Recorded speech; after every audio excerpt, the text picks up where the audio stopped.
கத்தியை தீட்டாதே புத்தியை தீட்டு அப்படின்னு ஒரு பெரியவர் புத்தி சொன்னார். அதை கேட்ட ஒரு இளைஞன், அது எப்படி பெரியவரை புத்தியை தீட்டுறது? கத்தியை தீட்டுன்னு சொன்னால் ஒரு கருங்கல்லில் கத்தியை தேய்க்கலாம், புத்தியை தீட்டுன்னு சொன்னால் எப்படி தலையை கொண்டுட்டு போய் தரையில் தேய்ச்சிக்கிட்டு இருக்க முடியுமா அப்படின்னா. அந்த பெரியவர் உடனே புரிஞ்சுக்கிட்டார், இந்த இளைஞனுக்கு புத்தி கூர்மை கம்மி அப்படிங்கிறத புரிஞ்சுக்கிட்டார். அது சரி, அறிவுக்கும் புத்திசாலித்தனத்துக்கும் என்ன வித்தியாசம்? இது ஒரு முக்கியமான கேள்வி. அறிவுன்னா என்ன, புத்திசாலித்தனம்னா என்ன? இதே கேள்வியை சாக்ரட்டிஸ் கிட்ட அவருடைய சீடன் ஒருத்தன் கேட்டானான். ஐயா, அறிவுக்கும் புத்திசாலித்தனத்துக்கும் என்னங்க வித்தியாசம் அப்படின்னு கேட்டிருக்கான். சாக்ரட்டிஸ் நிமிர்ந்து பார்த்துருக்கிறார் அந்த சீடனை. அதுக்கப்புறம் சொன்னாராம், நான் சொல்கிறேன் உன்னுடைய கேள்விக்கு பதில், ஆனால் அதுக்கு முன்னாடி நீ ஒரு காரியம் பண்ணணும்னாரான். என்னங்க செய்யணும் சொல்லுங்கன்றிருக்கான். அதோ பாரு, ஒரு பெரியவர் உட்காந்துருக்கிறாரு, அவர்கிட்ட போ, இங்கேருந்து பக்கத்தில் இருக்கிற அந்த கிராமத்துக்கு போய் சேர எவ்வளவு நேரம் ஆகும் அப்படின்னு கேட்டுட்டு வா அப்படி சொன்னார் சாக்ரட்டிஸ். சரின்னு சொல்லிவிட்டு இவன் போனான். அந்த பெரியவர் முன்னாடி போய் நின்னான். ஏங்க பெரியவரை, இங்கேருந்து அதோ தெரியுத அந்த கிராமத்துக்கு போய் சேர்றதுக்கு எவ்வளவு நேரம் ஆகும் அப்படின்னு கேட்டான். பெரியவர் நிமிர்ந்து பார்த்தார், ஆனால் பதில் எதுவும் சொல்லலை. இவன் மறுபடியும் ஒரு தடவை அதே கேள்வியை அவர்கிட்ட கேட்டான். என்னங்க, நான் கேட்குறது உங்கள் காதில் விழுதா? அந்த கிராமத்துக்கு போய் சேர்றதுக்கு எவ்வளோ நேரம் ஆகும் அப்படின்னு சொல்லி மறுபடியும் கேட்டான். அப்பவும் அவர் பதில் சொல்லலை. உடனே அவன் மனசுக்குள்ளே முடிவு பண்ணிக்கிட்டான், சரி பெரியவர் ஒரு மாதிரியாக தெரிகிறார், புத்தி சுவாதீனம் சரியில்லாத ஒரு மாதிரி தெரியுது அப்படின்னு நினச்சிக்கிட்டே வந்த வழியிலே திரும்பி வந்துட்டான். கொஞ்சம் தூரம் நடந்திருப்பான். இப்போ அந்த பெரியவர் மறுபடியும் கூப்பிட்டார், இளைஞனே இப்படி வாடினார். இவனுக்கு ஒன்றும் புரியல. மறுபடியும் திரும்பி நடந்தான். அவர் முன்னாடி போய் நின்னான். பெரியவர் சொன்னார், தம்பி, இங்கேருந்து அந்த கிராமத்துக்கு போய் சேர்றதுக்கு 5 நிமிஷம் ஆகும் அப்படின்னார். இப்போது அந்த இளைஞன் அந்த முதியவரை ஒரு மாதிரியாக பார்க்க ஆரம்பித்தான். அதுக்கப்புறம் கொஞ்சம் யோசித்தான். பிறகு அவர்கிட்டே கேட்டுட்டான், ஏங்க பெரியவரை, இதே பதிலை அப்போவே என்கிட்ட சொல்லியிருக்கலாமே, என்னை திரும்பி போன்னு சொல்லிவிட்டு பாதி தூரம் போனதுக்கப்புறம் மறுபடியும் கூப்பிட்டு அதுக்கப்புறம் இப்படி சொல்கிறீங்களே, இது நியாயமா அப்படின்னா. பெரியவர் சிரித்தார். அதுக்கப்புறம் சொன்னார், ஏன்பா, நீ எவ்வளவு வேகமாக நடக்கிறேங்கிறத பார்க்காம நீ கிராமத்துக்கு போய் சேர வேண்டிய நேரத்தை எப்படி என்னால் சொல்ல முடியும்? அதனால தான் உன்னை கொஞ்சம் தூரம் நடக்க விட்டு உன்னுடைய நடையின் வேகம், அந்த கிராமம் இருக்கிற தூரம் ரெண்டையும் கணக்கு போட்டு அதுக்கப்புறம் நேரத்தை சொன்னேன்னார். சீடன் வந்து தலை குனிந்தான். அப்படியே திரும்பி வந்து சாக்ரட்டிஸ் முன்னாடி நின்னான். சாக்ரட்டிஸ் இப்போ சொல்கிறார், தம்பி, அதுக்கு பேர் தான் புத்திசாலித்தனம். இந்த அறிவு கூர்மை வந்து எல்லா இளைஞர்களுக்கும் வரணும் அப்படிங்கிறதுக்காகத்தான் கத்தியை தீட்டாதே புத்தியை தீட்டு அப்படின்னு பெரியவங்கள்லாம் சொல்லிகிட்டு இருக்கிறாங்க. புத்தியை தீட்டுறவங்கெல்லாம் வாழ்க்கையில் அறிவாளியாகிறாங்க, தீட்டாதவங்க கோமாளியாகிறாங்க. இதுதான் இன்றைக்கி நடக்கிறது. அதனால் அறிவு கூர்மைங்கிறது வேற. இந்த காலத்து ஆசாமி ஒருத்தர் இன்னொருத்தரை பார்த்து கேட்டார், ஏங்க, ஒரு விமானம் இங்கேருந்து புறப்பட்டு 2 மணி நேரத்தில் மதுரைக்கு போய் சேருது. நல்லா கவனிங்க, ஒரு விமானம் இங்கேருந்து புறப்பட்டு 2 மணி நேரத்தில் மதுரைக்கு போய் சேருது அப்படின்னா என்னோடய வயசு என்னன்னு கேட்டார். இவர் கேட்குறதுல ஏதாவது அர்த்தம் இருக்கா? அதாவது இங்கேருந்து புறப்பட்டு 2 மணி நேரம் ஆகுது மதுரைக்கு போகிறதுக்கு, அப்படின்னா என் வயசு என்னன்னு கேட்குறாரு. இதை கேட்ட உடனே அவர் பதில் சொன்னார், அப்படின்னா உங்களோட வயசு 20 அப்படின்னார். எப்படிங்க அவ்வளவு கரெக்டாக சொன்னீங்க அப்படின்னு கேட்டார். வேறு ஒன்றும் இல்லை, எங்கள் பக்கத்து வீட்டில் ஒரு முழு பைத்தியம் இருக்குது, அதோட வயசு 40, அப்படின்னா உன் வயசு 20 தான் இருக்கணும் அப்படின்னார். அரை பைத்தியம்னு முடிவு பண்ணிக்கிட்டார். அதனால் வாழ்க்கையில் அறிவு கூர்மைங்கிறது ரொம்ப அவசியம். அந்த புத்திசாலித்தனம் இருக்கிறவங்க வாழ்க்கையில் வெற்றி பெறுவது நிச்சயம். ஒரு நண்பர் வந்தார். ரொம்பவும் இறுக்கமாக உடை அணிஞ்சிருந்தார். அதாவது ஆடைக்குள்ளே அவர் மாட்டிக்கிட்டு இருந்தது மாதிரி தெரிஞ்சது. ஏன் துணி குறைச்சலாக எடுத்துட்டிங்களா அப்படின்னு கேட்டோம். இல்லைங்க, எனக்கு எப்போவுமே இறுக்கமாக உடை அணிகிறது தான் பிடிக்கும் அப்படின்னார். ஒருத்தர் எப்படி உடை அணிகிறார் அப்படிங்கிறத வச்சு அந்த ஆள் எப்படிப்பட்டவர் அப்படிங்கிறத கண்டுபிடிச்சிடலாம். உடை அணிகிற விதம் ஒருத்தருடைய மனநிலையை வெளிப்படுத்துதான். இப்போ இறுக்கமான உடை அணிகிறவங்க பொதுவாக மன நிம்மதி இல்லாதவங்களாக இருப்பாங்களாம், கோபக்காரங்களாக இருப்பாங்களாம். ரொம்ப தொலைதொலைப்பாக ஆடை அணிகிறவங்க இருக்கிறாங்கல்ல, அவங்கெல்லாம் அமைதியான ஆளாக இருப்பாங்களாம், சாந்தமாக இருப்பாங்களாம். இவங்கெல்லாம் போராடுறதுக்கு சரியாக வரமாட்டாங்களாம். இப்படி ஒரு கணிப்பு இருக்குது. அதனால தான் போர் வீரர்களுக்கெல்லாம் இறுக்கமான உடையை தான் கொடுக்கறது வழக்கம். ஆனால் சன்னியாசிகளை பாருங்கள், அவங்களுக்கெல்லாம் ரொம்ப தொலை உடைகள் தான். அவங்கெல்லாம் வந்து டைட் பேண்ட் போட்டுக்கிட்டு நிற்க மாட்டாங்க சன்னியாசிகள்லாம். அதே மாதிரி சன்னியாசிகள்லாம் காவி உடைய தேர்ந்தெடுக்கிறதுக்கும் காரணம் உண்டு. பல ஆண்டுகள் சோதனை செஞ்சு பார்த்துட்டு தான் சன்னியாசத்துக்கு காவி தான் சரி அப்படின்னு முடிவு பண்ணியிருக்கிறாங்க. இப்போ பௌதீக விஞ்ஞானப்படியும் அதுதான் சரி. அதாவது சூரிய ஒளியில் வந்து 7 வண்ணங்கள் உண்டு. ஒரு பொருள் மேலே அது விழும்பொழுது அந்த பொருள் நமக்கு சிவப்பாக தெரிஞ்சதுன்னா அந்த பொருள் வந்து சிவப்பை தவிர மற்ற எல்லா நிற கதிர்களையும் உள்வாங்கிக்கிட்டு சிவப்பு நிறத்தை மட்டும் வெளியில் விடுது. அதாவது விலக்கி விடுது. அதனால தான் அந்த பொருள் வந்து சிவப்பாக தெரியுது. உடல் ஆரோக்கியத்துக்கு ஓரளவு சிவப்பு தேவைப்படுது. அதனால தான் காவி உடை அணிஞ்சால் சூரிய ஒளி ஓரளவு சிவப்பை விலக்கிவிடும். அதாவது சிவப்பின் பலனும் கிடைக்கும், இந்த சிவப்பின் கெடுதலும் இல்லை அப்படின்னு யோசனை பண்ணாங்க. காவி வந்து உதய வேளையின் நிறம். கீழ் வானத்தில் கதிர் உதிக்கிற வேளையில் முதல் ஒளி தோன்றுகிற நேரத்தில் காவி நிறம் தான் கசியும். தியானம் செய்கிறப்போ முதல்ல காணக்கூடிய ஒளி காவி நிறம்தான். தியானத்தின் உச்ச நிலையின் நிறம் நீலம். தியானம் வந்து காவி நிறத்தில் ஆரம்பமாகி நீல நிறத்தில் நிறைவடைகிறது அப்படிங்கிறார் ஓஷோ. நீலம் வந்து தியான சிகரம், காவி வந்து தியான ஆரம்ப குறியீடு, ஒரு சன்னியாசியின் ஆரம்ப தரிசனம் அப்படிங்கிறார் அவர். ஒருத்தர் நாள் பூரா காவி உடைய அணிஞ்சிருந்தா அந்த நிறம் வந்து அவருக்கு வந்து தியானத்தை பற்றிய நினைவை வந்து ஊட்டிக்கிட்டே இருக்கும். இப்படியே வந்து ஆடைக்கும் தியானத்துக்கும் இடையில் ஒரு தொடர் ஏற்படுது. ஒரு துறவியின் உள்ளார்ந்த பண்பாக அது மாறுது. கடை வீதியில் ஒரு பொருள் வாங்க போகிறோம், அது மறந்துடக்கூடாதுங்கிறதுக்காக ஞாபகம் முடிச்சு போட்டுக்கிறோம். அந்த முடிச்சுக்கும் பொருளுக்கும் தொடர்பு இல்லை. ஆனால் கடை வீதிக்கு போன உடனே அந்த முடிச்சு வந்து அந்த பொருளை ஞாபகப்படுத்துது. அதாவது அந்த முடிச்சு வந்து ஒரு தொடர்பு அம்சமாக அமையுது. அது மாதிரி தான் காவி உடையும். ஒரு துறவி வந்து நடக்கும் பொழுது, சாப்பிடும் பொழுது, குளிக்கும் பொழுது அவருடைய காவி உடை அவருக்கு வந்து ஞாபகப்படுத்திக்கிட்டே இருக்கும். அது ஒரு நிலைப்படுத்தப்பட்ட நினைவாக ஞாபகம் முடிச்சாக மாறிடுது. காவி ஆடை இல்லைன்னா ஒருத்தரால் துறவியாக முடியாதுன்னு அர்த்தம் இல்லை. அதே நேரத்தில் காவி ஆடையால் ஒன்றும் பிரயோஜனம் இல்லை, அதில் ஒன்றும் அர்த்தம் இல்லை அப்படின்னு சொல்லிட முடியாது. இதுதான் உண்மை. இவ்வளவு தூரம் காவி ஆடையை பற்றி சொல்கிறதுனால எல்லாரும் சன்னியாசியாக போயிடுங்கோ அப்படின்னு நாம் சொல்கிறதாக யாரும் நினச்சிடக்கூடாது. மனசுக்கும் நிறத்துக்கும் உள்ள சம்பந்தத்தை தெரிஞ்சுக்கிறதுக்காக தான் இவ்வளவும். நமக்கு தெரிஞ்ச நண்பர் ஒருத்தர் இருக்கிறார், ஆஃபீஸில் வேலை பார்க்குறவர்.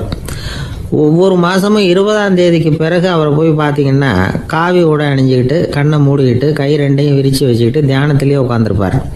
ஏன் இப்படி பண்ணுறீங்கன்னு கேட்டேன். அதாவது 20ஆம் தேதிக்கு பிறகு என் கையில் ஒரு பைசா கூட கிடையாது, ஒரு சன்னியாசி லெவலில் இருக்கிறேன், என்கிட்ட எதுவும் செலவுக்கு கேட்காத அப்படின்னு என் மனைவிக்கு நாசூக்காக உணர்த்துறதுக்காக அப்படி உட்காந்துருப்பேன் அப்படின்னு விளக்கம் கொடுக்குறார் அவர். ஒருத்தர் மனசில் நிம்மதி இல்லாமல் உட்காந்துருந்தார். என்ன சார் விஷயம் அப்படின்னு விசாரித்தேன். அகலக்கால் வச்சுட்டேன், அதுதான் அவதிப்படுறேன்னார். விவரமாக சொல்லுங்கன்னு. வீடு கட்டணும்னு ஆரம்பித்தேன், வேலை பாதியிலேயே நிற்கிது, கையில் பணம் இல்லை அப்படின்னார். இது மாதிரி ஆசாமிகள் பல பேரை நீங்கள் பார்த்துருக்கலாம். இவங்கெல்லாம் சுலபமாக மன அழுத்தத்துக்கு ஆளாயிடுறாங்க. மன உளைச்சல், அதாவது ஸ்ட்ரெஸ் அப்படின்னு சொல்கிறோமே, அதுக்கு அடிப்படையான சில காரணங்கள் உண்டு. அதாவது மிகையாக திட்டமிடுதல் அப்படிங்கிறதும் ஒரு முக்கியமான காரணம். நடைமுறை சாத்தியம் என்னங்கிறத மனசில் வச்சுக்கிட்டு எந்த திட்டத்தையும் தீட்டணும், அப்போ தான் அது சரியாக வரும். 2வது காரணம் என்ன தெரியுமா? ஒரே நேரத்தில் பல்வேறு செயல்களில் ஈடுபடுறது. தொலைபேசியில் பேசிக்கிட்டே கையில் இருக்கிற கடிதத்தை படிச்சுக்கிட்டே எதிரில் உட்காந்துக்கிட்டு இருக்கிறவருக்கும் அப்பப்போ பதில் சொல்லிக்கிட்டு மனசில் பல்வேறு சிந்தனைகளை அப்படியே ஓட விட்டுக்கிட்டு இருக்கிறது, இதுவும் மன அழுத்தத்தை உண்டாக்குது. 3வது காரணம், எதிலேயும் வெற்றி மட்டும் எதிர்பார்க்குற ஒருதலைப்பட்சமான ஆர்வம். நாம் தொட்டதெல்லாம் வெற்றியாகவே முடியணும் அப்படின்னு எதிர்பார்க்குறவங்க ஏதாவது ஒன்றில் தோல்வியை கண்டால் தோண்டு போயிடுறாங்க. எப்படியும் முடியலாம்ங்கிற எண்ணம் ஏற்கனவே நமக்குள்ளே இருந்துட்டுதுன்னா அந்த அவஸ்தை வராது. அதனால் அதுவும் நம்ம வளர்த்து கொள்ள வேண்டிய ஒரு குணம். மன உளைச்சல் ஏற்படுறதுக்கு இன்னொரு காரணம், எதையும் வேகமாக செஞ்சுடணும் அப்படிங்கிற துடிப்பு. அந்த துடிப்பே மனசை அழுத்த ஆரம்பிச்சிடும். எந்த ஒரு காரியத்திலையும் தாமதமோ இடையூறோ ஏற்பட்டால் அதை பொறுத்துக்கிற மனப்போக்கம் வேணும். அது இல்லாதவங்க அழுத்தத்துக்கு ஆளாயிடுறாங்க. சில பேர் வேலைன்னு எந்த நேரம் பார்த்தாலும் வேலையே கதின்னு கிடப்பாங்க. பொழுதுபோக்குக்கோ உடற்பயிற்சிக்கோ குடும்பத்தில் உள்ளவங்க அல்லது நண்பர்கள் கூட கலந்துரையாடவோ கொஞ்சம் கூட நேரம் ஒதுக்க மாட்டாங்க. இந்த சுபாவம் மன அழுத்தத்தை உண்டு பண்ணும். இதையெல்லாம் புரிஞ்சுக்கிட்டு அதிலிருந்து விடுபடுறது எப்படின்னு யோசிக்கணும். வல்லுநர்கள் இது தொடர்பாக சில யோசனைகளை சொல்லி வச்சிருக்கிறாங்க. அது என்னன்னா, வாழ்க்கைங்கிறது பிரச்சனைகளால் பின்னப்பட்ட ஒன்று. அது எப்போவுமே முடிவடையாத ஒரு தொடர்கதை அப்படிங்கிறத முதல்ல நாம் புரிஞ்சுக்கணும். ஒரே நேரத்தில் ஒரு காரியத்தில் மட்டுமே நாம் கவனம் செலுத்தணும். அடுத்தவங்க காரியத்தில் தலையிடக்கூடாது. எதையும் பேச ஆரம்பிக்கிறதுக்கு முன்னாடி நம்மை நாமே கேட்டுக்க வேண்டிய கேள்வி 2. 1, நான் சொல்ல போகிறது ரொம்ப முக்கியமானதா? 2வது, நான் சொல்கிறத அவங்க கேட்குறதுக்கு ஆசைப்படுறாங்களா? நான் பேசுகிறதுக்கு அது சரியான நேரம் தானா? இதை யோசித்து பார்த்ததுக்கப்புறம் எதையும் பேச ஆரம்பிக்கணும். முடிஞ்ச அளவுக்கு வளைந்து போகிற சுபாவத்தை வளர்த்துக்கணும். நம்ம நேரம் விலை மதிப்பு இல்லாதது. அதை வீணாக்கக்கூடாது. சிரிக்க தெரியலனாலும் பரவாயில்ல, முகத்தில் கொஞ்சம் புன்முறுவலாவது காட்டணும். இதெல்லாம் ரொம்ப முக்கியம். அடுத்தவங்க ஏதாவது செஞ்சால் உடனே நன்றி சொல்ல மறக்கக்கூடாது. தினமும் கொஞ்சம் நேரத்தை தனிமையில் செலவு பண்ணணும். மன உளைச்சலிருந்து விடுபடுறதுக்கு 3 முக்கிய வழிகள் சொல்கிறாங்க. அதை சுருக்கமாக ரெட் அப்படின்னு சொல்கிறாங்க. RED ஆங்கில எழுத்தில். அந்த முதல் எழுத்து R, அது என்னென்னா ரிலாக்ஸேஷன், அதாவது இடை ஓய்வு. 2வது E எக்ஸர்சைஸ், உடற்பயிற்சி. 3வது டயட், திட்டமிட்ட உணவு முறை. அதனால் தியானம், மூச்சு பயிற்சி இதெல்லாம் இந்த இடை ஓய்வுக்கு வழிகள். எந்த வேலையையும் தொடர்ந்து செய்யக்கூடாது. எல்லார்கிட்டையும் கலகலப்பாக பழகணும். மாதத்துக்கு ஒரு நாளாவது குடும்பத்தோடு வெளியில் போயிட்டு வரணும். சுலபமான உடற்பயிற்சிகளை செய்யலாம். உடற்பயிற்சிங்கிறது நமக்காக நாம் செய்கிற ஒரு நீண்டகால முதலீடு அப்படின்னு சொல்லுவாங்க. அதாவது லாங் டேர்ம் இன்வெஸ்ட்மெண்ட்டாக. அளவோடு சாப்பிட்ணும், மெதுவாக சாப்பிட்ணும். இதெல்லாம் கொஞ்சம் மனசில் வச்சுக்கிட்டு நடந்துக்கிட்டால் மகிழ்ச்சியாக வாழலாம். சில பேர் சாப்பாட்டு விஷயத்தில் ரொம்ப அக்கறை எடுத்துக்கிறது உண்டு. ஒரு குண்டு ஆசாமி சாப்பிட உக்காந்தார். முதல்ல ஒரு மாத்திரை சாப்பிட்டார். எதுக்குன்னு கேட்டோம். பசி எடுக்கிறதுக்குன்னார். சாப்பிட்டு முடித்தார். பிறகு மறுபடியும் ஒரு மாத்திரை சாப்பிட்டார். இது எதுக்குன்னு கேட்டோம். சாப்பிட்டது ஜீரணமாகறதுக்கு அப்படின்னார். நாட்டில் நல்லவங்க ஒருத்தர் 2 பேர் இருக்கிறதுனால தாங்க மழையே பெய்யுது அப்படின்னு சொல்கிறது உண்டு. நல்லார் ஒருவர் உளரேல் அவர் பொருட்டு எல்லாருக்கும் பெய்யும் மழை. சில சமயம் ரொம்ப பேர் திடீர்னு நல்லவங்களாகிடுவாங்க போல இருக்கு. அதனால தான் விடாமல் பேய் மழையாக கொட்டி தீர்த்துடுது. எல்லாரும் நல்லவங்களாகிட்டா உலகமே தாங்காது போல இருக்க. அப்பப்போ ஒருத்தர் 2 பேர் நல்லவங்களாகணும். அப்போ தான் சீராக மழை பெய்யும். மாதத்துக்கு 3 பேர் நல்லவங்களானா மாதம் மும்மாரி பொழியும். இதெல்லாம் வேடிக்கை பேச்சு. இப்போ இதெல்லாம் ஒரு பக்கம் இருக்கட்டும். இப்போ விஷயத்துக்கு வருவோம். ஒரு கும்பலில் நல்லவன் யார் அப்படிங்கிறத எப்படி கண்டுபிடிக்கிறது? இதுக்கு ஒரு வேடிக்கை கதை உண்டு. என்னுடைய நண்பர் ஒருத்தருக்கு அவங்க பாட்டியம்மா சொன்ன கதையாக அது. அது என்ன கதைன்னா, ஒரு ஊரில் ஒரு சமயம் பலமான மழை பெய்ய ஆரம்பிச்சுட்டு தான். இடி மின்னல் ரொம்ப கடுமையாக இருந்திருக்குது. ஆரம்பித்த மழை வர வர கடுமையாக ஆகிட்டு இருக்குதே தவிர நிற்கிற பாடாக தெரியல. ஊர் ஜனங்கள்லாம் பார்த்தாங்க. இதுக்கு மேலேயும் வீட்டுக்குள்ளே இருந்தால் ஆபத்துங்கிறத புரிஞ்சுக்கிட்டாங்க. ஏன்னா வீடெல்லாம் இடிஞ்சி விழுந்துருமோங்கிற பயம். உடனே எல்லாரும் புறப்பட்டு ஊருக்கு பொதுவாக இருந்த ஒரு மண்டபத்தில் போய் தங்கிக்கிட்டாங்க. மின்னல் கடுமையாக இருந்தது. இடி எந்த நேரத்துலையும் விழலாம்ங்கிற நிலைமை. எப்போ விழலாம்னு பார்த்துக்கிட்டு இருக்குது. அந்த மண்டபத்தில் இருந்த ஜனங்கள் மனசுக்குள்ள ஒரு பயம். நம்ம கூட்டத்தில் யாராவது ஒரு கெட்டவன் பாவம் பண்ணவன் இருந்தால் கூட இடி இந்த மண்டபத்தில் விழுந்துரும். அது எல்லாருக்கும் ஆபத்து அப்படின்னு நினச்சாங்க. சரி, இதுக்கு என்ன பண்ணலாம் அப்படின்னு யோசனை பண்ணாங்க. அந்த கூட்டத்தில் ஒரு பெரியவர் இருந்தார். அவர் ஒரு யோசனை சொன்னார். இதை பாருங்க, அதுக்கு ஒரு வழி இருக்குது. அதோ எதிர்த்தாப்புல கொஞ்சம் தூரத்தில் ஒரு உயரமாக மரம் ஒன்று இருக்குது பாருங்க. பொதுவாக இடி சுலபமாக விழறது அது மாதிரி உயரமான மரத்தில் தான். நம்ம கூட்டத்தில் இருக்கிறவங்க எல்லாரும் ஒவ்வொருத்தராக போய் அந்த மரத்தை தொட்டு விட்டு திரும்பி வந்துடணும். நம்மள பாவம் பண்ணவன் யாரோ அவன் அந்த மரத்தை தொடுற சமயத்தில் இடி விழுந்துடும். அவன் மட்டும் போயிடுவான். மண்டபத்தில் இருக்கிற நாமெல்லாம் பொழைச்சிக்கலாம் அப்படின்னு ஐடியா கொடுத்தார் அந்த பெரியவர். இது நல்ல யோசனையாக பட்டது. எல்லாரும் ஒத்துக்கிட்டாங்க. ஒவ்வொருத்தராக போய் அந்த மரத்தை தொட்டு விட்டு திரும்பி வந்தாங்க. இடி எதுவும் விழலை. இன்னமும் பாவம் பண்ண ஆசாமி அதை போய் தொடலை போல இருக்கு அப்படின்னு நினச்சிக்கிட்டாங்க. ஒவ்வொருத்தராக போகிறாங்க. எல்லாரும் போய் தொட்டுவிட்டு வந்தாச்சு. இன்னும் ஒரே ஒரு ஆசாமி தான் பாக்கி. கடைசியாக இருந்த அந்த ஆள் பயந்துட்டான். இது வரைக்கும் இடி விழலைன்னா இப்போ என்ன அர்த்தம்? இப்போ நாம தான் பாக்கி. நாம் தான் தப்பு பண்ண ஆள் போல இருக்குது அப்படின்னு நினச்சிட்டான். அதனால் துணிச்சலாக போய் தொடுறதுக்கு பயந்தான், தயங்கிக்கிட்டே இருந்தான். இருந்தாலும் மற்றவங்கள்லாம் சும்மா இருப்பாங்களா, கட்டாயப்படுத்தி கழுத்தை பிடிச்சி தள்ளாத குறையா அவனை தள்ளி விட்டாங்க, போய் தொட்டுட்டு வாடான்னு. அவன் நடுங்கிட்டே போய் அந்த மரத்தை தொட்டான். அதே வினாடி ஒரு பயங்கரமான மின்னல் இடி விழுந்துட்டுது. எங்கே விழுந்தது தெரியுமா? அந்த ஆள் மேலே இல்லை, மண்டபத்தில் விழுந்தது. மண்டபத்தில் இருந்தவங்க பூரா காலி. அந்த ஒரு ஆள் மட்டும் புழைச்சிக்கிட்டான். இந்த ஒரு ஆளை காப்பாற்றுறதுக்காக தான் இடி வந்து மண்டபத்தில் விழாமல் இருந்திருக்குது. இதுதான் கதை. அதனால் நல்லவங்க எப்படியும் தப்பிச்சுக்குவாங்க அப்படிங்கிறது ஒரு நீதி. ஒருத்தன் அப்படி தான் தெருவில் நடந்து போய்கிட்டு இருந்தான், ரொம்ப நல்லவன். எதிரில் ஒருத்தன் சைக்கிளில் வந்துக்கிட்டு இருந்தான். அதில் மோதி இவன் கீழே விழுந்துட்டான். சைக்கிள்காரன் உடனே இறங்கி இவனை தூக்கி விட்டான். இவன் எழுந்திரிச்சு அவனை முறைச்சி பார்த்தான். அப்படி பார்க்காதீங்க சார், நீங்கள் ரொம்ப புண்ணியம் பண்ணியிருக்கீங்க, அதுதான் இப்போ வந்து சைக்கிளில் மோதிக்கிட்டீங்க அப்படின்றான். என்ன அப்படி சொல்கிறேன் நான்? இவன் 10 நிமிஷத்துக்கு முன்னாடி நான் லாரி ஓட்டிகிட்டு வந்தேன், அப்போ நீங்கள் எதிரில் வந்திருந்தீங்கன்னா என்ன ஆயிருக்கும் அப்படின்னானா அவன். ஒரு நீதிமன்றம், அங்கே ஒரு கொலை வழக்கு சம்பந்தமாக விசாரணை நடந்துக்கிட்டு இருக்குது. அந்த வழக்கறிஞர் ரொம்ப தீவிரமாக வாதாடிக்கிட்டு இருக்கிறார். தன்னுடைய கட்சிக்காரர் நிரபராதிங்கிறது அவருக்கு நல்லா தெரியும். அதனால தான் அவர் சார்பாக வாதாடுறதுக்கே ஒத்துக்கிட்டார். அப்படி அவர் மும்முரமாக வாதாடிக்கிட்டு இருக்கிற சமயத்தில் அவசரமாக தந்தி ஒன்று வந்து சேர்ந்தது. அதை வாங்கி படித்து பார்த்தார். அதுக்கப்புறம் அதை மடித்து தன்னுடைய கோட்டு பையில் வச்சுக்கிட்டு தொடர்ந்து வாதாட ஆரம்பிச்சிட்டார். பேசி முடித்தார். அதுக்கப்புறம் அங்கே கோர்ட்டில் இருந்த சக வக்கீல்கள் அவர்கிட்ட வந்தாங்க. தந்தி ஒன்று வந்ததே, என்ன விஷயம் அப்படின்னு விசாரித்தாங்களாம். அப்போ அவர் சொல்லியிருக்கிறார், ஊரில் சிகிச்சைக்காக போயிருந்த என்னுடைய மனைவி இறந்து போனதாக தந்தி வந்திருக்குது அப்படின்னாராம். மற்ற வக்கீல்களுக்கு அதிர்ச்சி. என்னங்க இது, மனைவி இறந்ததை விட கேஸு முக்கியமாக உங்களுக்கு அப்படின்னு கேட்டிருக்கிறாங்க. இறந்து போன என் மனைவி மறுபடியும் திரும்பி வர போகிறதில்ல, ஆனால் என்னுடைய கட்சிக்காரர் ஒரு கொலை வழக்கில் மாட்டிக்கிட்டார், அவரும் நிரபராதி, அவர் உசுரை நான் காப்பாற்ற வேணாமா, இதுதான் என்னுடைய கடமை அப்படின்னாராம். இப்படி இவர் சொன்னதும் எல்லாரும் அப்படியே திகைச்சு போய் நின்றுட்டாங்களாம். சரி, கடமைக்கு முக்கியத்துவம் கொடுத்த அந்த வழக்கறிஞர் யார் தெரியுமா? அவர் தான் இரும்பு மனிதர் சர்தார் வல்லபாய் பட்டேல். குஜராத் மாநிலத்தில் 1875 அக்டோபர் 31 அன்றைக்கு ஜாவேரி பாய் அப்படிங்கிறவருக்கு 4வது பிள்ளையாக அவர் பிறந்தாராம். இந்த ஜாவேரி பாய் யார் தெரியுமா? ஜான்சி ராணி லட்சுமி பாய் போர் படையில் ஒரு வீரராக பணிபுரிஞ்சவர். இளம் வயசில் வல்லபாய் பட்டேல் வந்து ரொம்ப சிரமப்பட்டு படிச்சிருக்கார். விடாமுயற்சி வெற்றியை கொடுத்தது. கல்லூரியிலையும் காலடி வச்சார். அதுக்கப்புறம் வக்கீல் பட்டத்தையும் வாங்கினார்.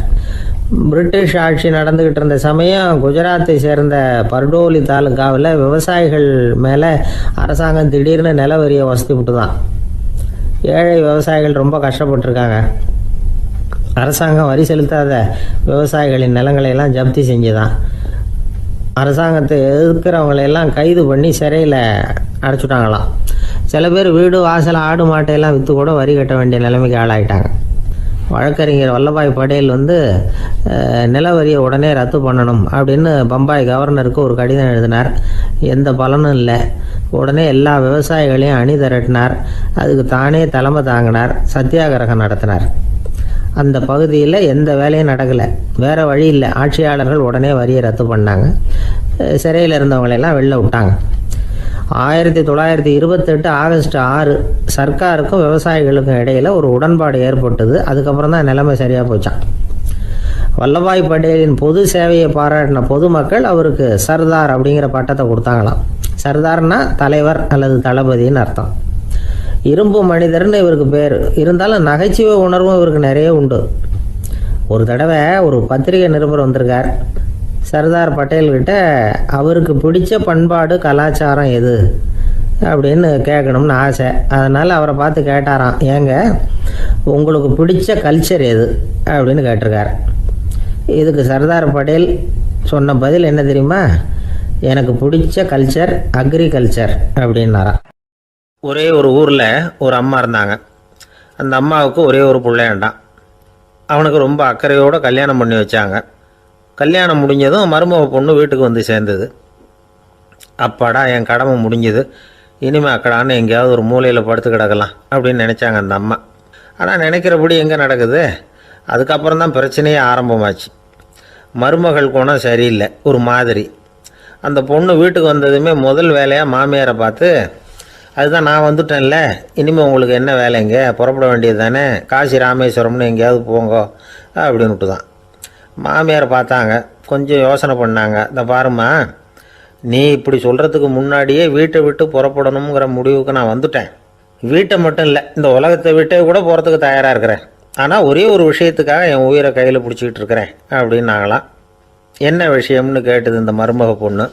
வேற ஒன்றும் இல்லை, என் பிள்ளைக்கு கல்யாணம் பண்ணி வச்சுட்டேன். ஒரு பேர புள்ள பிறந்து அதை என் கண்ணால் பார்த்துட்டேன்னா நான் எங்கே வேணும்னாலும் போகிறதுக்கு தயாராக இருக்கிறேன் அப்படின்னாங்களாம் அந்த மாமியார். மாமியார் இப்படி சொல்கிறதுலேயும் நியாயம் இருக்கிறதாக பட்டுது அந்த பொண்ணுக்கு. சரி, அப்படியே இருந்து பார்த்துட்டு போகலாம் அப்படின்னு அனுமதி கொடுத்தது. கொஞ்ச காலத்தில் ஒரு பேரன் பிறந்தான். அந்த அம்மாவும் பேரனை கண்ணால் பார்த்துட்டாங்க. சரி, பேரனை பார்த்தாச்சுல்ல, இனிமேல் புறப்பட வேண்டியது தானே அப்படின்னது மருமக பொண்ணு.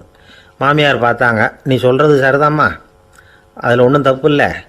என்னோட பேரன் உங்களை அம்மா அப்பான்னு கூப்பிடுறத என் காது குளிர கேட்டுட்டு போயிடுறேனே அப்படின்னாங்களாம். சரி, அந்த ஆசையை நிறைவேறட்டும் அப்படின்னு காத்துக்கிட்டு இருந்தாங்க. பேரன் வளர்ந்தான், நடந்தான், பள்ளிக்கூடம் போனால் பெரியவனானான். மருமக பொண்ணு மறுபடியும் மாமியாரை விரட்ட ஆரம்பிச்சுட்டுது, இன்னும் புறப்படலையான்னு. இதை பாருமா, இது வரைக்கும் இருந்துட்டேன்.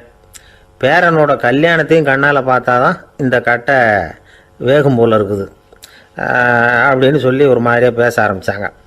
இதுவும் நியாயமான ஆசையாக தான் படுது அப்படின்னு அது யோசிச்சிருக்கு அந்த பொண்ணு. சரின்னு அதுக்கும் ஒத்துக்கிட்டது. உடனே பேரனுடைய கல்யாணமும் முடிஞ்சது ஒரு வழியாக. இனிமேல் ஒரு நொடி கூட இங்கே இருக்கக்கூடாது, புறப்படுங்க அப்படின்னு மாமியாரை விரட்டிச்சான் அந்த பொண்ணு. இப்போ அந்த மாமியார் தன்னோட மருமகளை பார்த்து சொல்கிறாங்க, இதோ கிளம்பிட்டேம்மா, என் மூட்டை முடிச்செல்லாம் கட்டிக்கிட்டேன், புறப்பட்டுவிட்டேன்.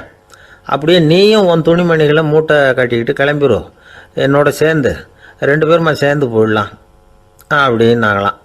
அந்த பொண்ணு முழிக்குது. முழிக்காதே, உனக்கும் ஒரு மருமக வந்துட்டா, இனிமேல் நீயும் ஒரு மாமியார் தானே, உனக்கும் இனிமேல் இங்கே வேலை இல்லை, புறப்படு அப்படின்னாங்களாம். அப்போ தான் அந்த பொண்ணு சிந்திக்க ஆரம்பிச்சுதான், தன்னோட தவறு புரிஞ்சுதான். இந்த தகவலை கேட்டுக்கிட்டு இருக்கிற மருமகள்லாம் இதை பற்றி கொஞ்சம் யோசித்து பார்க்கணுங்கிறதுக்காகத்தான் இதை சொல்கிறோம் மாமியார்கள் சார்பாக. கொஞ்ச நாளைக்கு முன்னாடி ஒரு பொண்ணை பார்த்து பேசுகிற சந்தர்ப்பம் கிடைச்சிது ஒரு கல்யாண வீட்டில். அந்த பொண்ணு சொல்லிச்சு, சார் எனக்கு கல்யாணம் ஆகி 15 வருஷம் ஆகுது, நான் மாமியார்கிட்ட சண்டை போட்டதே இல்லை அப்படின்னு ரொம்ப அடக்கமாக சொல்லிச்சு. அது எப்படிம்மா சாத்தியமாச்சுன்னு கேட்டோம். எனக்கு கல்யாணம் ஆகி 15 வருஷம்தான் ஆச்சு, ஆனால் என் மாமியார் செத்து போய் 20 வருஷத்துக்கு மேலே ஆயிட்டுது அப்படின்னுது. ஒரு ஊரில் ஒரு கோயில் இருந்தது, ரொம்ப பழைய கோயில். உள்ளே போகிறதுக்கே பயமாக இருக்கும், எந்த நேரத்தில் இடிஞ்சு விழுந்துருமோ அப்படிங்கிற பயம். அப்படி இருந்ததுனால யாரும் துணிஞ்சு சாமி கும்பிடுறதுக்கு அங்கே போகிறதில்ல. கோயிலுக்கு வர்ற கூட்டம் கொஞ்சம் கொஞ்சமாக குறைய ஆரம்பிச்சுட்டுது. கோயில் நிர்வாகிகள் எல்லாரும் கூடி உட்காந்து பேசினாங்க, என்ன பண்ணலாம்னு யோசனை பண்ணாங்க. எந்த இடம் மோசமாக இருக்கோ அந்த இடத்த பழுது பார்த்தாங்க. அங்கே எங்கே வர்ணத்தை பூசி கொஞ்சம் அழகுபடுத்தி பார்த்தாங்க. ஏதோ இந்த ஊரில் கோயில்னு ஒன்று இருக்குது, அது மக்களுக்கு தெரியணும் அப்படிங்கிறதுக்காகத்தான் இப்படிலாம் பண்ணாங்க. இருந்தாலும் கோவில் இருக்கிற நிலைமை மக்களுக்கு தெரியும், அதனால் அங்கே வர்றது குறைச்சிக்கிட்டாங்க அவங்க. ஒரு கட்டத்தில் யாருமே வர்றதில்லை, நிலைமை அந்த அளவுக்கு ஆயிட்டுது. மறுபடியும் கோவில் நிர்வாகிகள் கூட்டம் நடந்தது. இந்த கூட்டம் கூட கோயிலுக்கு உள்ளே நடக்கலை, இடிஞ்சு விழுந்துருமோங்கிற பயம். அதனால் வெளியில் தான் உட்காந்து கூட்டத்தை நடத்தினாங்க. ஏன்னா உள்ளே போகிறதுக்கு அவங்களுக்கும் துணிச்சல் கிடையாது, எந்த நேரமும் விழுந்துரும் போல் இருந்தது அது. அது வழியாக போகிறவங்க கூட வேகமாக அந்த இடத்த கடந்து போக ஆரம்பிச்சிட்டாங்க. கோவில் நிர்வாகிகள் வெளியில் உட்காந்து கூட்டம் போட்டாங்க இல்லையா, அந்த கூட்டத்தில் 4 தீர்மானங்களை நிறைவேற்றினாங்க. அது என்ன 4 தீர்மானம்னா, முதல் தீர்மானம், இந்த கோவிலை இடிப்பது அப்படிங்கிற முடிவை இந்த கமிட்டி மிகவும் வருத்தத்துடன் ஏற்றுக்கொள்ளுகிறது அப்படின்னு நிறைவேற்றினாங்க. இதுக்கு பதிலாக இன்னொரு கோவிலை உடனடியாக கட்டி முடிச்சுடணுங்கிறது 2வது தீர்மானம். 3வது தீர்மானம் என்ன தெரியுமா, பழைய கோவிலின் கதவுகள், அதிலிருந்து பிரித்து எடுக்கிற செங்கல், இதையே புது கோவில் கட்டுவதற்கு பயன்படுத்தி கொள்ள வேண்டியது. பழைய கோவில் இருந்த மாதிரியே அதே வடிவத்தில் புது கோவிலையும் கட்ட வேண்டியது. பழைய கோவிலின் அஸ்திவாரத்தை அப்படியே வச்சுக்கிட்டு அதுக்கு மேலே நாம் கோவிலை கட்டிக்க வேண்டியது. இதுதான் 3வது தீர்மானம். இதையும் கமிட்டி முழு மனசோடு ஏற்றுக்கிட்டது. இது வரைக்கும் சரி. இப்போ அந்த கமிட்டி 4வதாக ஒரு முக்கியமான தீர்மானத்தை கொண்டுகிட்டு வந்து அதையும் ஏகமனதாக நிறைவேற்றி விட்டது. அது என்ன தீர்மானம்னா, புதிய கோவில் கட்டி முடிக்கிற வரைக்கும் பழைய கோவிலை இடிக்கிறதில்லை அப்படிங்கிற தீர்மானம். எப்படி இருக்குது பாருங்கள் இது. பழசை இடிக்காத வரையில் அதே இடத்துல புதுசாக எப்படி கட்ட முடியும்? பல விஷயங்களில் நாம் நடந்துக்கிற முறையும் இப்படி தான் இருக்குதான். வாழ்க்கையில் முன்னேறணும்னு ஆசைப்படுவோம். அதே நேரத்தில் அந்த முன்னேற்றத்துக்கு எது தடையாக இருக்கோ அதை விட்டு விடுறதுக்கும் மனசு வராது. வெளிநாட்டில் ஒரு பெரிய விருந்து நடந்துக்கிட்டு இருந்துதான். எல்லாரும் மது கோப்பையும் கையுமா அலைஞ்சிக்கிட்டு இருக்கிறாங்க.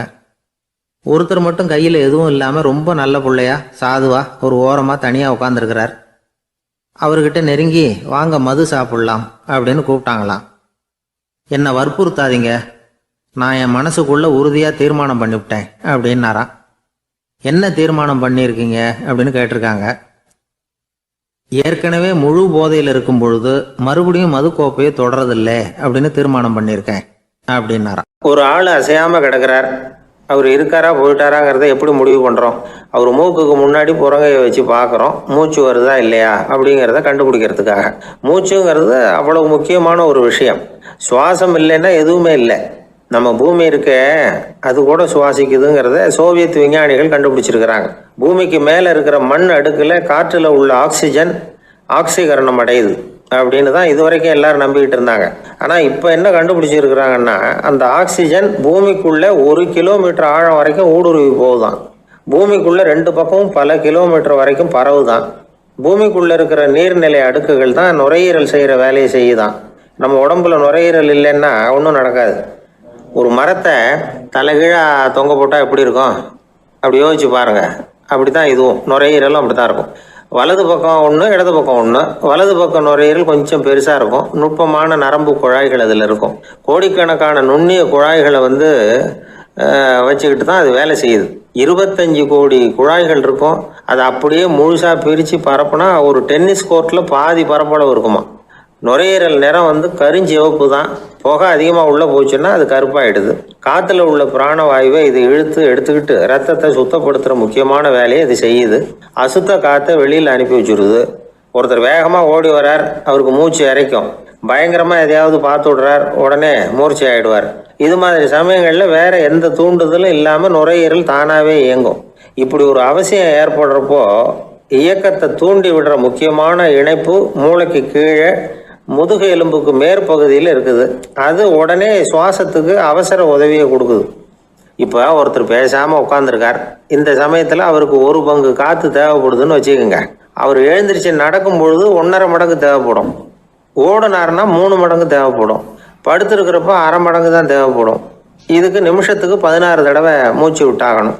இப்படி சாதாரணமாக உள்ளே இழுக்கிற காற்று கொஞ்சம்தான் இருந்தாலும் இது மாதிரி 8 மடங்கு காற்றை உள்ளே இழுத்து வச்சுக்கிற சாமர்த்தியம் நுரையீரலுக்கு இருக்குதான்.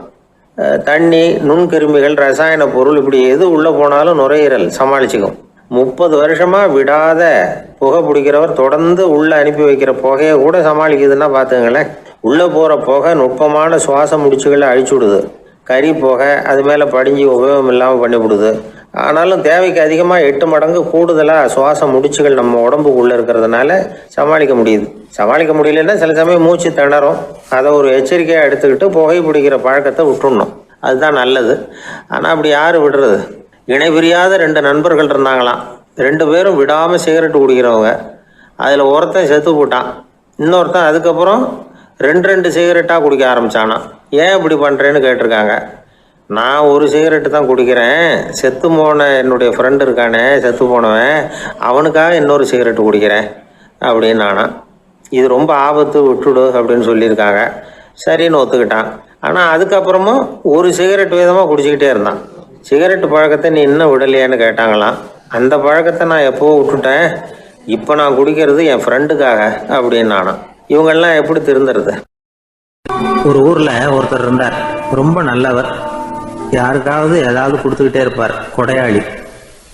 தினமும் யாராவது ஒருத்தருக்கு ஏதாவது கொடுக்கலன்னா அவருக்கு தூக்கம் வராது. அப்படி ஒரு பழக்கம். அது மட்டும் இல்லை, அவர் கொடுக்கறது அடுத்தவங்களுக்கு தெரியாது. அவ்வளவு ரகசியமாக அதை கொடுப்பார். வலது கை கொடுக்கறது இடது கைக்கு தெரியக்கூடாதுன்னு சொல்லுவாங்கள்ல, அது மாதிரி அவர்.